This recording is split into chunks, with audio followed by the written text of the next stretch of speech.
My audience for my informed speech, I have Josh Finn, Chelsea White, and Shane Key.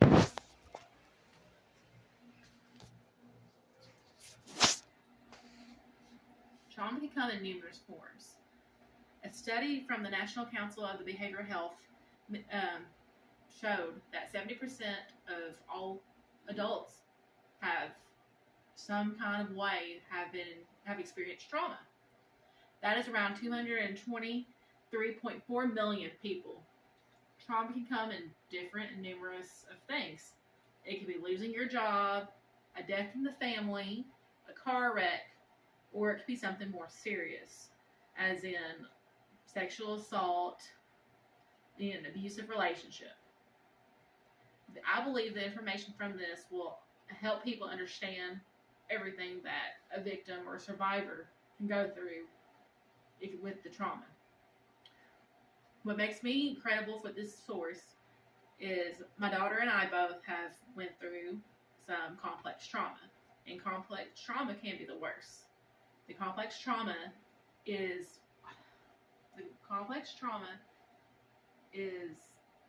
where someone that you loved and you trusted was the one to hurt you. I'm going to tell you about all the things that goes through with trauma, whenever, like how it affects your brain, the person's feelings on the inside, and everything they have to go through outside after they deal with the trauma. The first thing I want to talk about is the body, is how the trauma can affect the body.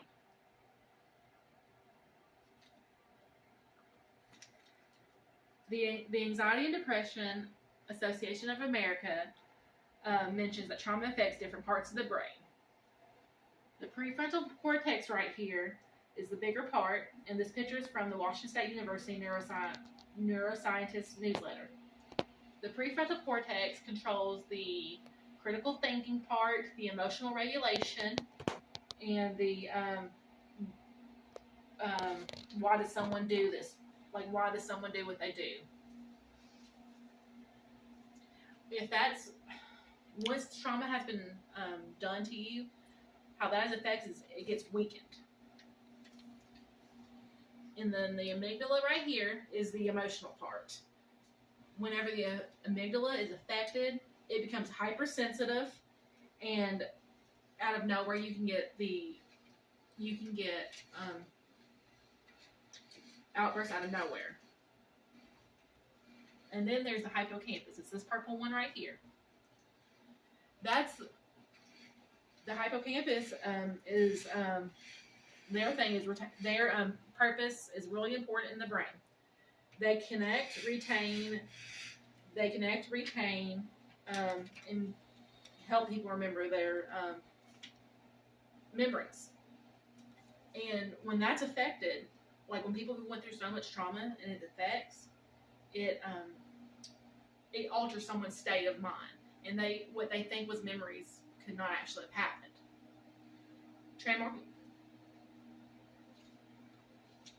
Trauma can cause a person issues with their sleep patterns. According to the article on the National Library of Medicine, there was a study in 2018 that said that 35 to 61% of people suffer with insomnia because of some sort of trauma. And with the sleep patterns, it don't have to be that they just can't sleep. They also have to go through certain rituals, like they have to check, make sure doors are locked. They have to make sure everyone's asleep, or make sure that everyone is calm and everything's okay.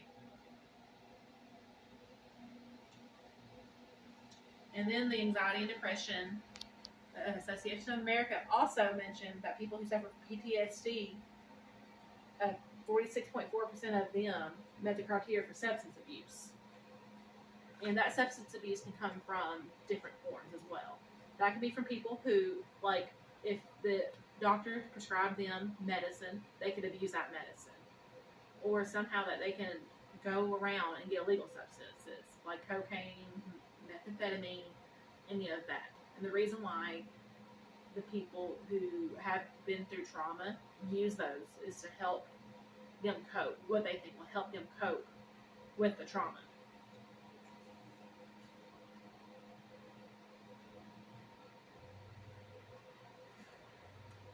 Now, the next part I want to talk about is the mental effects of trauma. The American Psychiatric Association has mentioned dissociation, which they start not to feel like themselves in their own body. Someone can kind of look distant and far. Also, people will suffer from depression, and depression just not being sad for a couple of minutes and then be okay.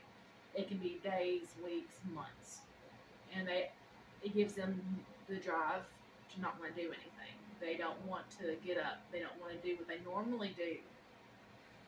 And also, people with trauma experience anxiety. Anxiety is where you feel like you can't do anything right, and you always wonder and question everything. And also, people who've been through the trauma have also experienced either self-harming or they want to kill themselves.